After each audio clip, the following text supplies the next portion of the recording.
Welcome, ladies and gentlemen, to the best movies of 2014, according to me, but not just according to me, because I have a friend of mine here with me, Romero, from Romero's Movie News. Yay, Romero Movie News. Romero Movie News. Oh, Jackie Chan touched my wiener. That's not true, actually. None of this happened. Yeah, what is up with that last bit of your jingle, dude? It was really weird. The creator, the guy who made my video, or my intro video, he just like threw it in there. Like he was doing it while we were on Skype. He was recording and editing the music on Skype, and out of nowhere he just says Jackie Chan touched my wiener, and we both just start busting out laughing. and I'm like, just keep it in there, keep it in there. Yeah, totally. I mean, he's the same guy that has blackface in the video, isn't it? I love that bit. That's awesome, man. Oh, it's really cool. Totally. It's a great theme song. That's like the one thing everybody remembers from the theme song. Yeah. Well, I don't know if you realize or not, Romero, but I realized just before I called you that this is a momentous event because It is. we are calling each other across the void of time. Screw time. I'm calling you from 2015 while you're stuck way, way back in 2014. Screw 2015. 2014 is the best. But it's For true. the It's next 4 December. hours. It's December 31st where you are, isn't it? Yes, it is December yeah, so 31st. it's New Year's Yes. Eve tonight for you. That was last night for me. Yeah. So you're. I'm from the future, man. I'm from Screw the your future. future. You're back in the past. You're probably like rubbing sticks together in caves, riding dinosaurs around. You should see the future here, man. You future kids with your iPhone 6s and your French fried potatoes. And our flying cars and our And your teleporting machines. It's weird we have them with the flying cars, but in your Shia LaBeoufs and what have you. just a heads up, machines do take over the world in the future here, so you know. Really? I thought capybaras would take over the world. Them as well, yeah. It's Okay, a coalition, good. you know. It's complicated, but yeah. So it's like the capybaras are inside the robots, or the robots are riding capybaras. Who cares? Yeah, and As long as they're also in as long alliance as- with the apes that have replaced humanity, but it's very complicated, but Okay, it doesn't sound as complicated as Terminator Genesis, so thank God. yeah. Zing. Oh yeah, well, we'll have to talk about Terminator Genesis. Eventually. Anyway, let's begin. So Better. we're gonna start with our third best, and we're gonna work the way up to number one. So, my third choice, like my third favorite, was Dawn of the Planet of the Apes. What was yours? Nice. Mine's was Edge of Tomorrow, featuring Tom Mr. Cruise. Soapbox. Yes, I am Mr. jumping Soapbox up and down himself. on my couch right now. Oh man, I could use him as a footstool. I'm just kidding, Tom. I've met you twice in person. Oh, really? I met him at the world premiere of Edge of Tomorrow, and then I met him at the Pacific Rim world premiere. Why was he there? I don't know. I guess he's a supporter of Guillermo's work. Oh, okay. So he was Man, just you should- there, and You should change kinda- the ending of your video. Say Tom Cruise touched my wiener. That'd be I really good. will say that. That is perfect. I will say that now. And then he'll sue me and try to convert me to Scientology and whatnots. Damn him.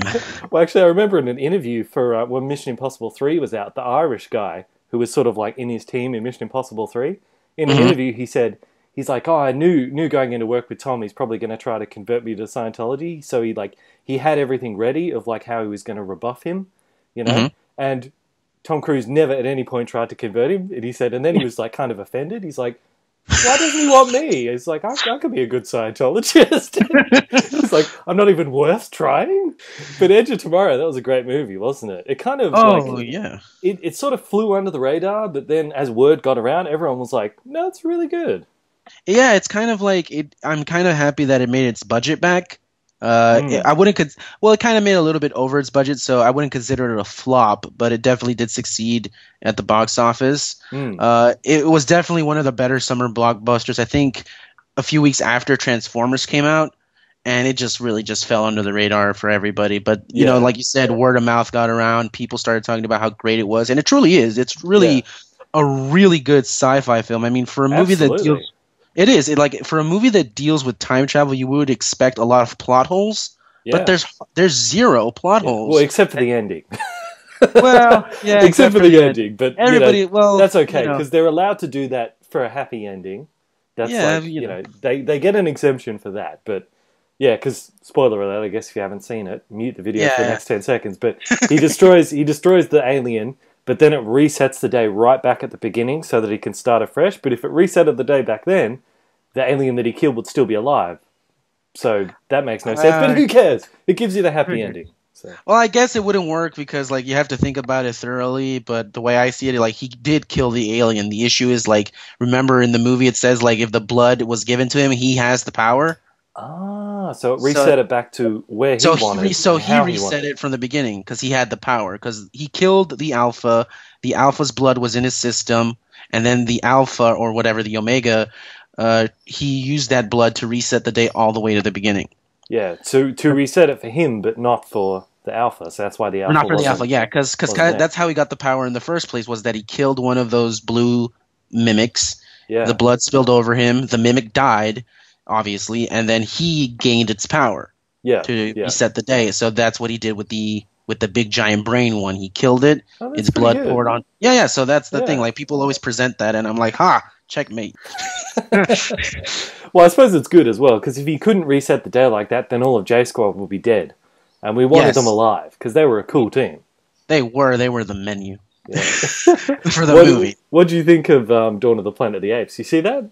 I did. It's definitely gonna promote myself here. It's in my top 20 of the year video. Check that out. Link in the description. You got your top 20 coming out. That's exploding right now as we speak. It is. And it was really good. It's from the same director as Cloverfield. So. Oh really? Oh wow! I didn't know that. You didn't know that? It's a good thing I didn't know that. I would have walked out of the movie going, I hated it because I viewed it through the lens of hating everything about Cloverfield.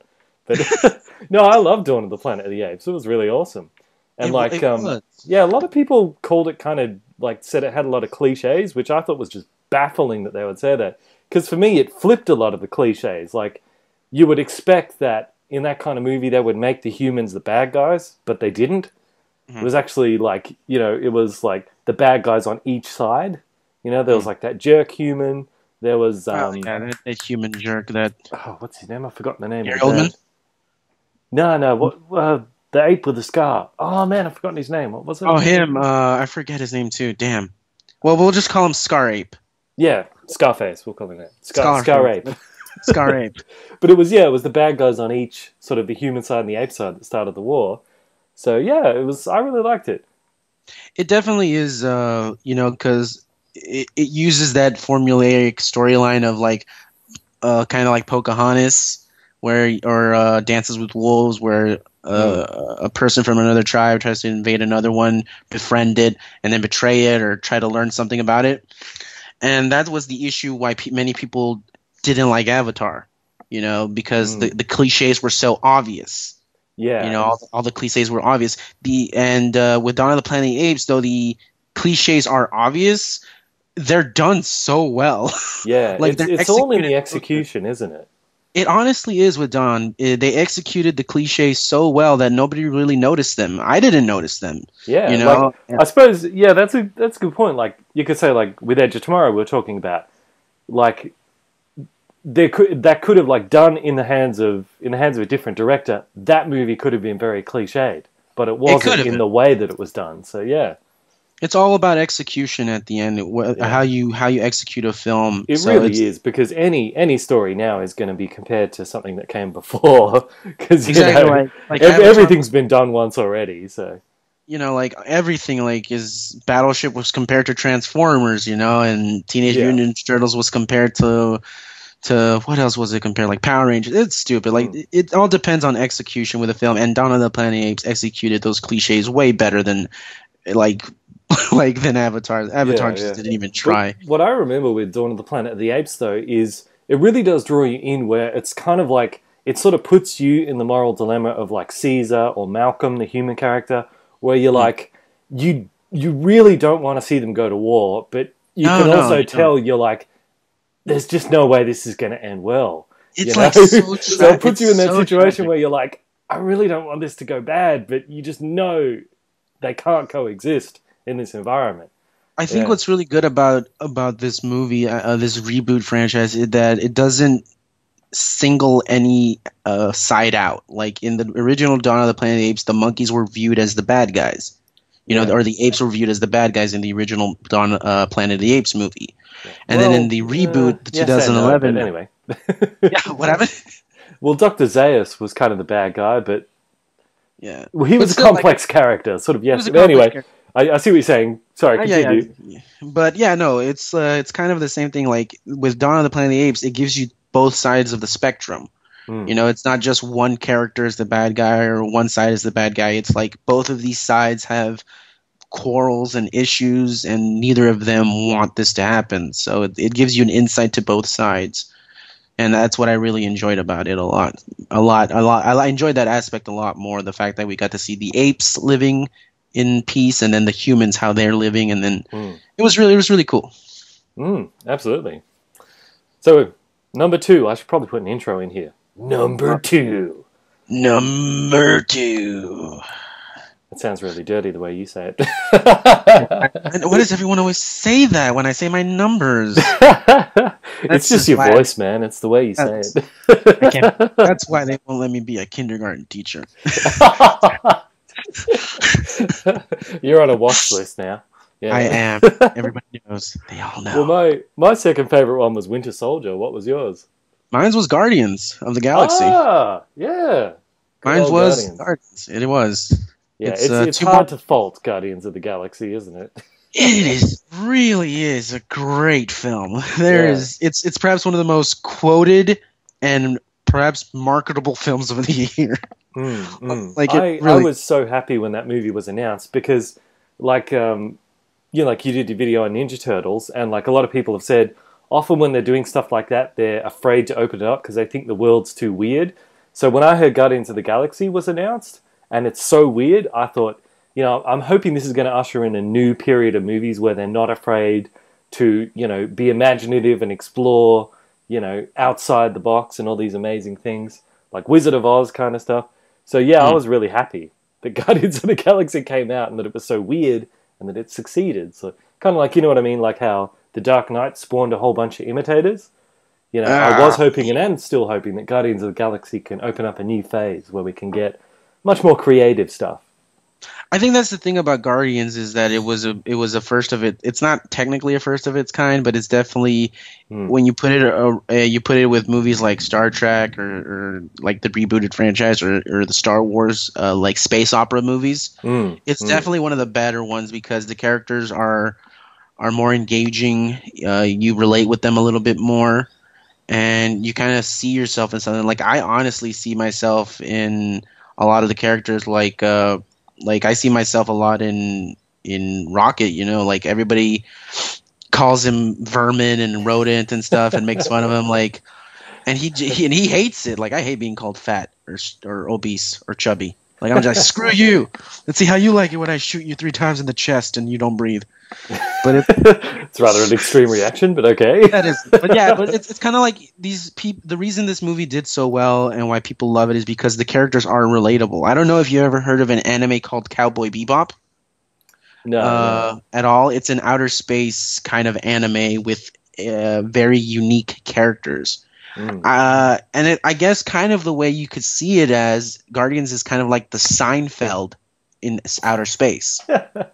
Seinfeld had this amazing cast of extremely ludicrous characters. Yeah. And yet they all work together so perfectly. And Guardians is like the outer space Seinfeld. All these Dude, that is a really good comparison. And it's kind of like, in Seinfeld, the energy the characters would have when they interact with each other, it was the same in Guardians, wasn't it? It was like they had the same kind of chemistry, they clicked instantly, and that's what Seinfeld is. It's a show about this ragtag team or this group of friends who just who are weird, but they each understand each other's weirdness and they accept each other for it, and that's kind of like Guardians. They're all weird and strange, and they accept each other for it. Yeah, and I like how each character sort of had their moment of what their problem was and how they overcome it. Whether it's obviously Star-Lord being Star-Lord being the focus, his was gave more attention to it. With not reaching out and grabbing his mom's hand when she was dying. And then he sees her when he grabs the gem and he opens he has resolution. Like Drax, he doesn't understand metaphors, and then he gives the metaphor, and Yeah, it was like everyone had their little sort of arcs over the course of that story. But I guess the only one who didn't have an arc was Gamora. She kind of felt really flat. yeah, yeah. She's But like I've the heard that character like director's not very good at dealing with chicks. Yeah, she could have James used Gunn, some yeah. improvement. Like, She definitely could use some improvement because her character, like, I love Zoe Saldana. She's really hot, but yeah, who but her doesn't like character, Zoe Saldana for that reason? Yeah, even when she's a blue elf thing. blue, a blue-skinned cat monkey, whatever they call him. Yeah, But she's like, that's you know, understand, Jake Sully. I'm like, I Jake Sully. understand. I understand everything. I'm not putting my hair in that. I see you, all right. But it's kind of Yeah, but like it's like she's supposed to be like Gamora was supposed to be like the most deadly assassin in the world. But I had a problem like when she's in the prison and they're all like, "We're gonna kill you, Gamora," and next scene they've just got her like prisoner. I was like, you should have had like 20 guys attack her, and she like just takes them all out. And like after she's dealt with like half of the prison, then Drax is able to pin her down because he still like showed that she's a threat. But she was just like taken out immediately, and I was like, come on, she's supposed to be tougher than that. Yeah, and that's the thing. Like, well, I don't even think James Gunn is terrible at directing women. Like, have you ever seen the movie Super that he directed, which is kind of like a version? So, no. Yeah, it's kind of like his a more grittier, realistic version of Kick-Ass. Yeah.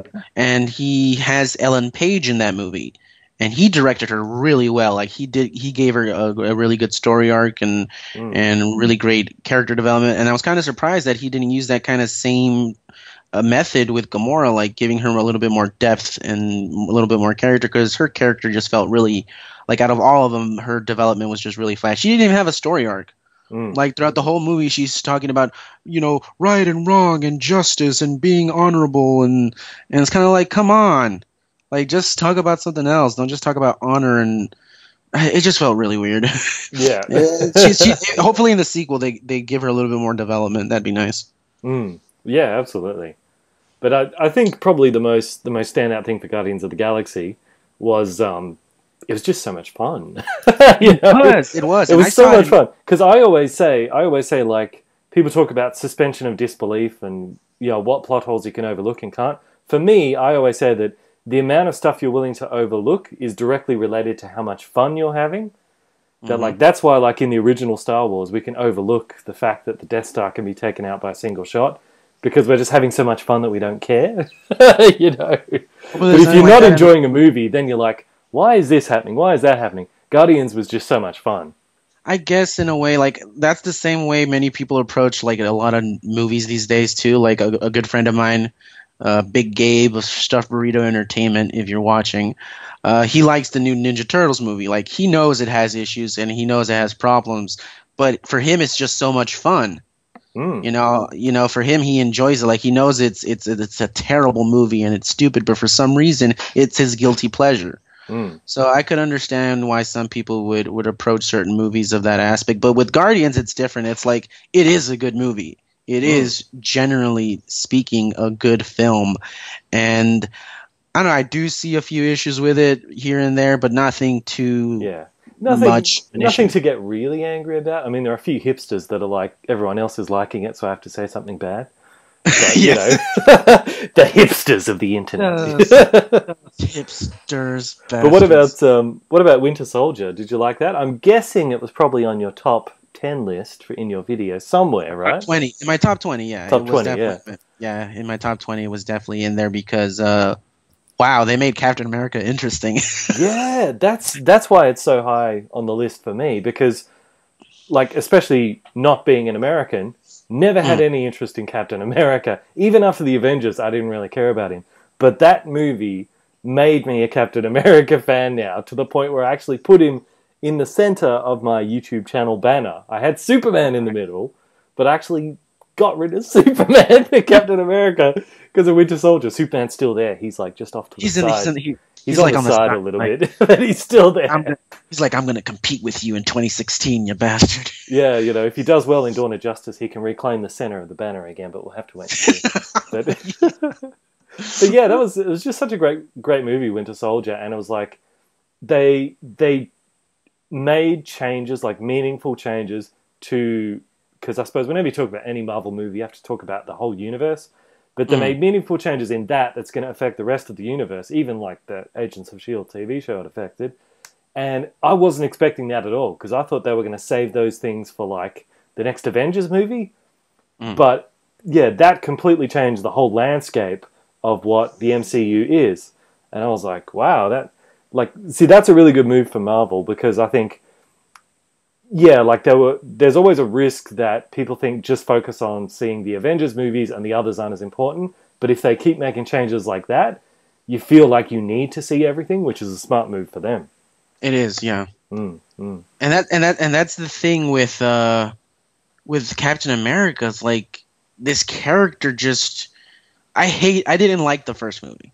I wasn't a huge fan of the first movie when it came out in 2011. I felt it was one of the weaker Marvel films that came out, along with Thor. It was just okay, you know. It was one of the ones where you're like, it's passable, but it's not what you would call a great movie. No, it's kind of like, well, also I think the director for if I'm correct, the director for the first Captain America was Joe Johnston.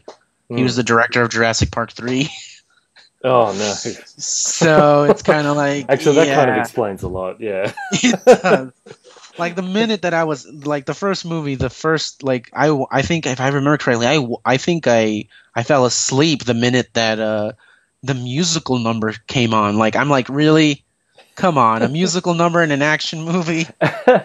you know what is it's funny because from an international perspective, like I think they were doing that for international audiences, because I remember back when Captain America was first announced, because like I was like, I thought that's kind of gutsy, because, you know, I mean, I don't want to get political, but, you know, there's a lot of anti-American attitude, like, worldwide. So I thought having a character called Captain America, I thought that's going to be really tricky to do. But I think that musical number was a clever way of how they sort of got around the whole thing of, we're America! You know, like Jeremy Jans does, like, America! And, like, because they sort of contained it all in him sort of playing it up because he's doing that part of, you know, he's doing the stage show of Captain America. I thought that was actually a really smart move where they could sort of cover it, but without it sort of needing to be taken as, hey, we're America and screw the rest of the world. So, like, I can see from you being an American why you'd be like, why was that there? But from international audience, that was kind of a good move. It would make sense, yeah. I guess now I could kind of see why they would do that, because it's kind of like to get... Yeah, you want to get the you need to address it. It's part of the character. You need to address it, but you don't want to make the whole movie about America's better than everyone else, because you need international audiences. So I think that was a smart move. Yeah, I guess from that standpoint, it is a smart move. But for me, it's kind of like, oh god, really?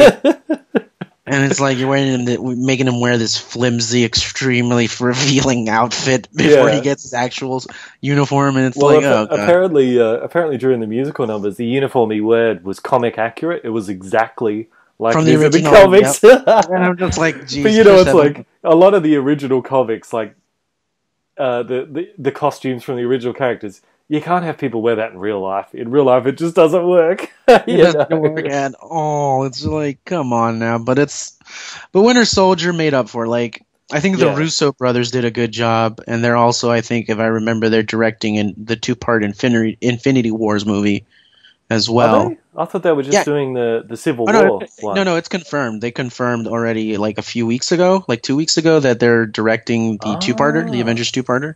Wow, and Joss Marvel Whedon must will have direct. a lot of faith in them if it's giving them. That'll be 4 movies they're doing then. Wow. Well, yeah, because they're doing Civil War as well. So yeah, because Joss Whedon, if I remember, he's staying on for the 3rd film as the 2-parter as a creative consultant. Yeah.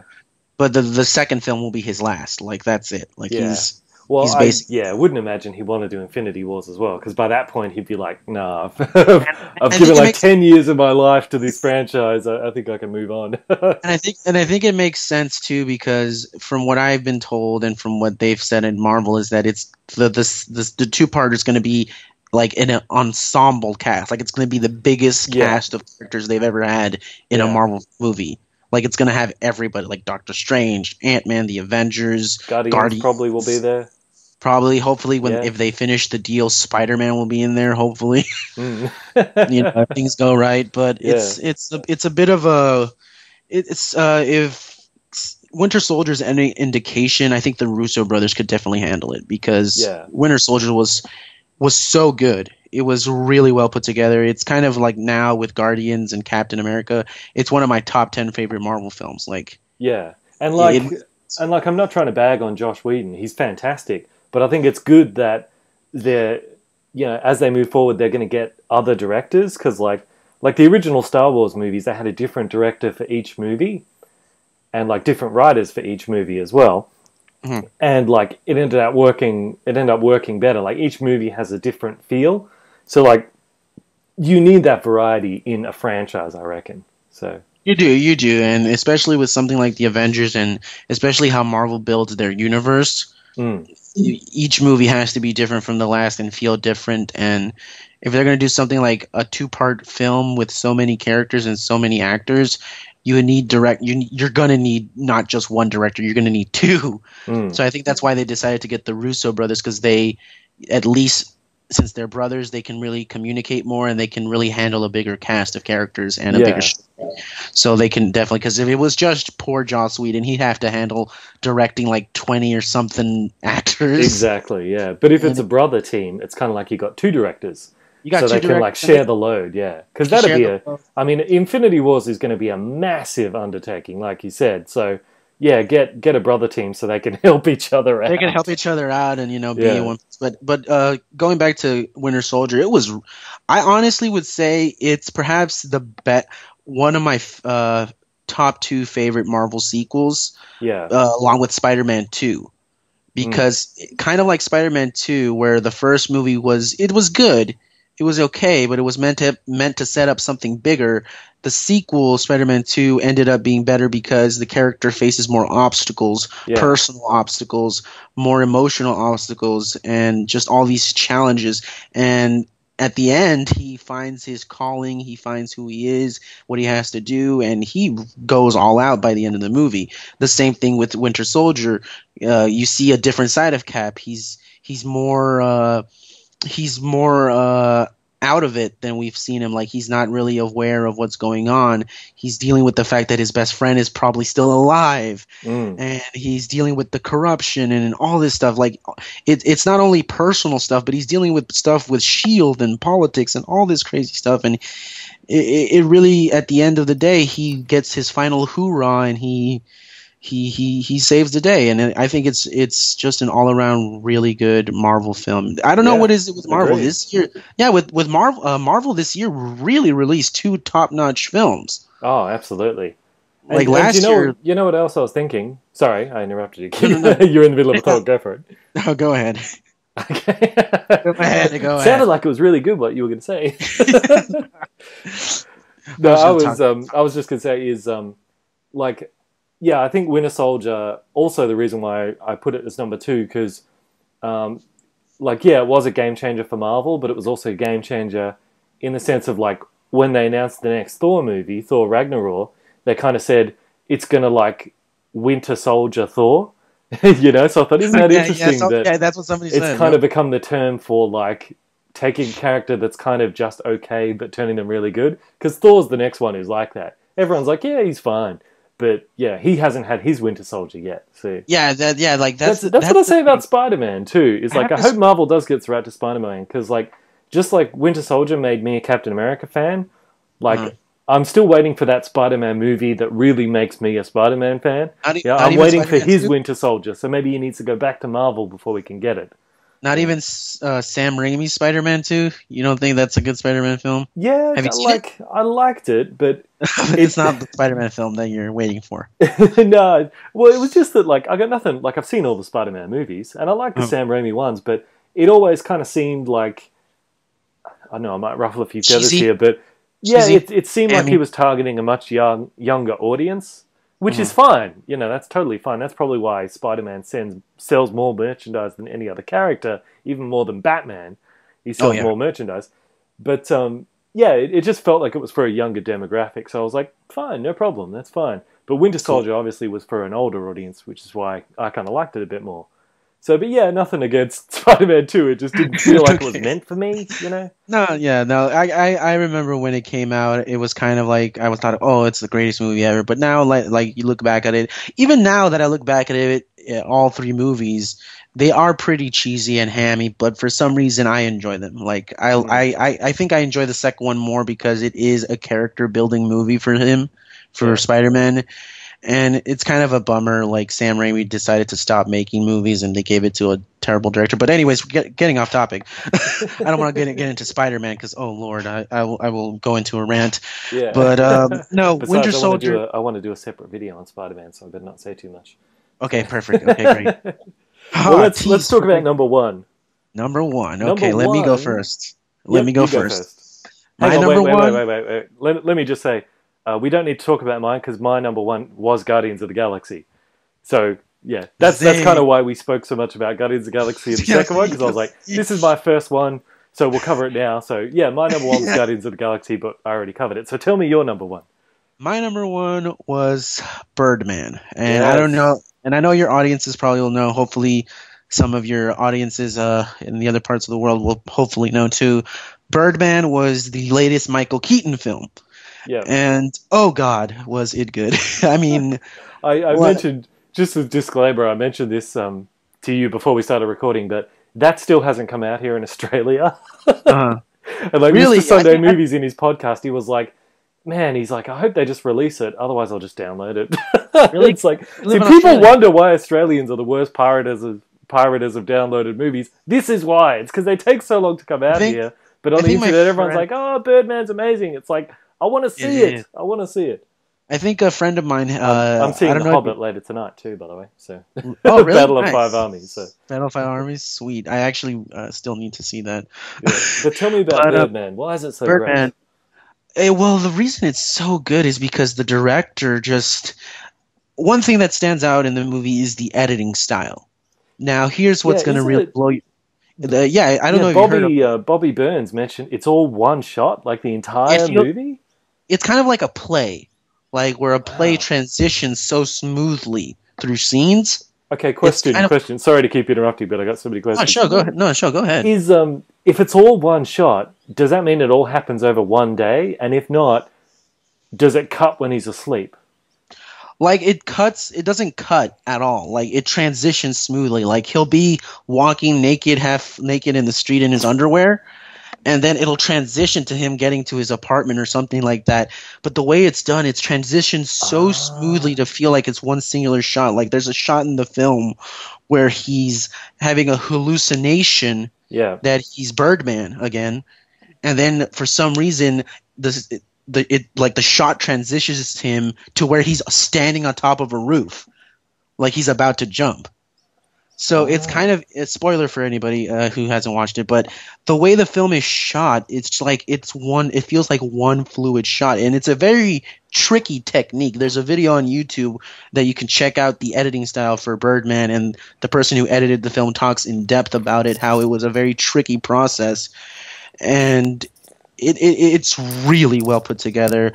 The ensemble cast alongside Michael Keaton are really good too. Emma Watson, Edward Norton, Naomi Watts, Zach Galifianakis, all of them do a great job alongside Keaton.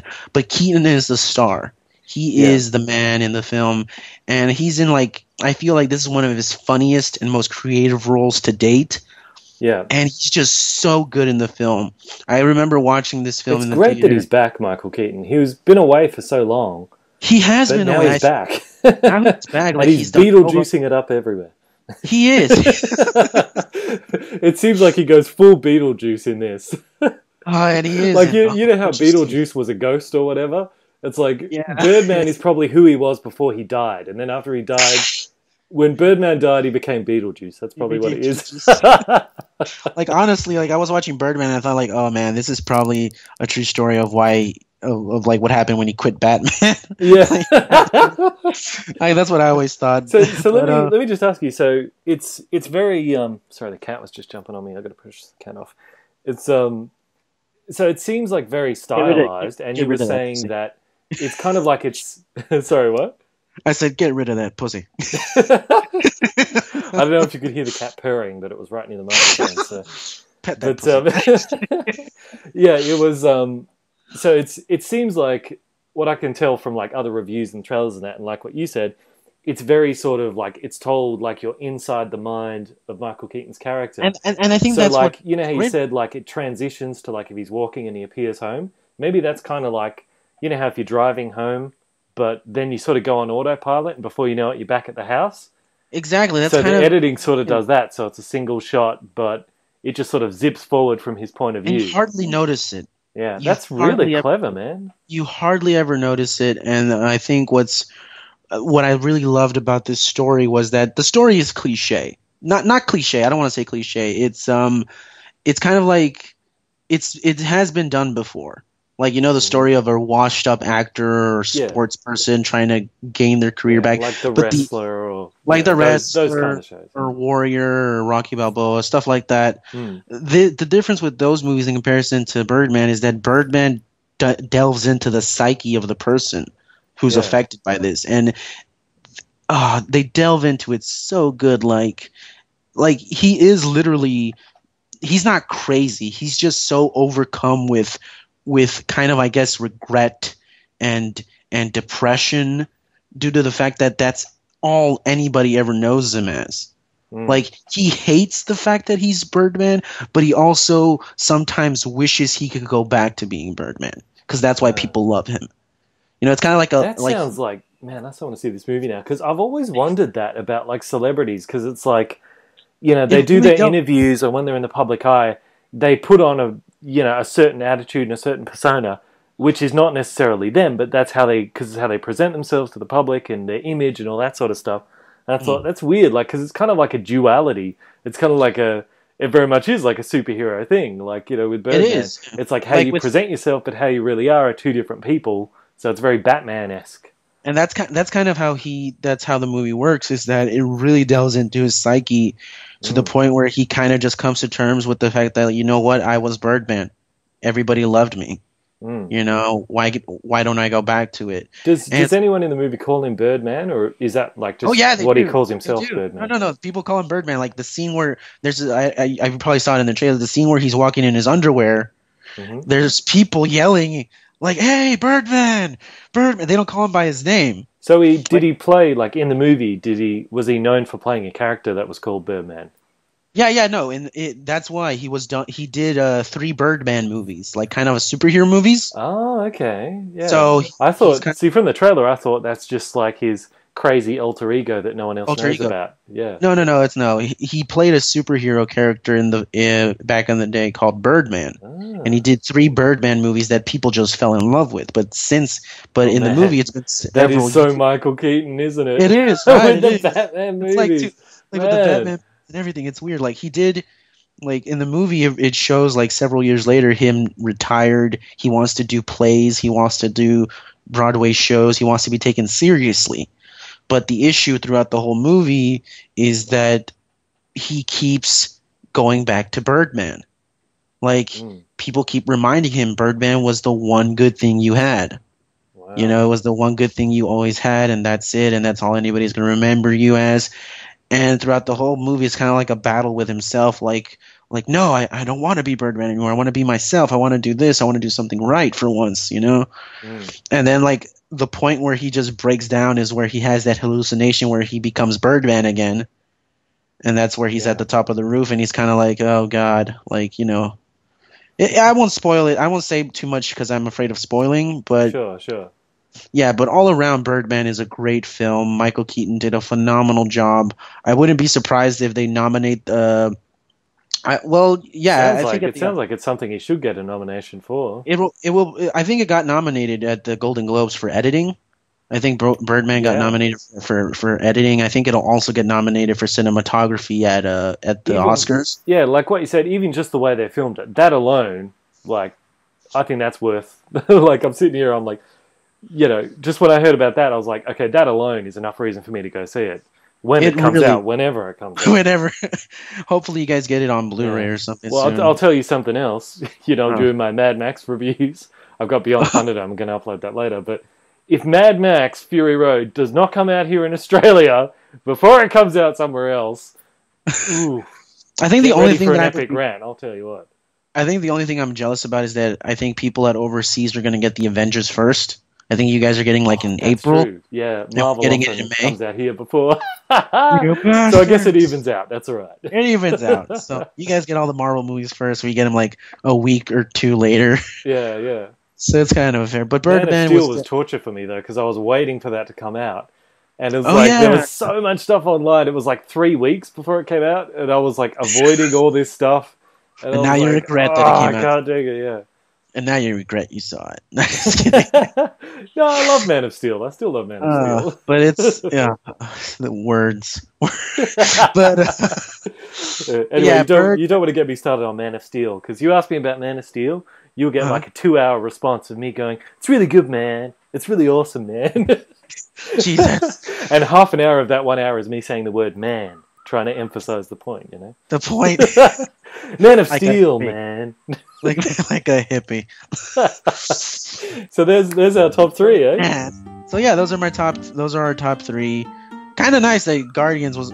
I think Guardians was in everybody's top list. Like, Absolutely. I would not be surprised if Guardians was in everybody's top list because it was really good. Captain America: Winter Soldier, also really good. Edge of Tomorrow, yeah. and Birdman. You know, I hope you get to see it because it's a treat. Like, if you have what was your other one again? It was Birdman, Birdman, Tomorrow, and Guardians. and Guardians. That's right. And Guardians, yeah. So like, if you like, I would recommend you, if you have the chance, when you go watch Birdman, try to buy some snacks because trust me, you're gonna be in there and you're gonna be having so much fun that you're gonna like be trying to stuff your face and drink and just stay awake, stay alert, not miss a thing. Because that's what I did. I was like pumped up on like 3 ounces of fruit punch, and I was like, I'm so focused. I'm ready. I'll bring in like a slab of like V energy drinks or something. The energy drinks. I'll be walking out of there going, "I am the Birdman." I am Michael Keaton, and I hear me roar. Well, thanks so much for doing the video with me, dude. It was good fun. Pleasure. I'm more than happy. I'm happy we got a chance to finally do a video together. I think. Yeah, we've been emailing back and forth for probably about 6 months, haven't we? Yeah, I think originally what we were gonna do the how to make the Teenage Mutant Ninja Turtles better. That's right. I remember that. We were gonna do that, and then that kind of fell out because then I made the video. Yeah. You got sick of waiting for me, so you just. I got sick of waiting for you. But that was a killer video, dude. That was awesome. Thank you. And I haven't even seen TMNT. None of the movies, like not even the originals. No, oh yeah, of course I saw them. I grew up on them. I was Okay, like the OG generation that grew up on them. Oh, great, good. Thank you. So thanks everyone for watching. If you want to check out Romero's channel, you can click right here. And until next time, I will see you guys in the comments.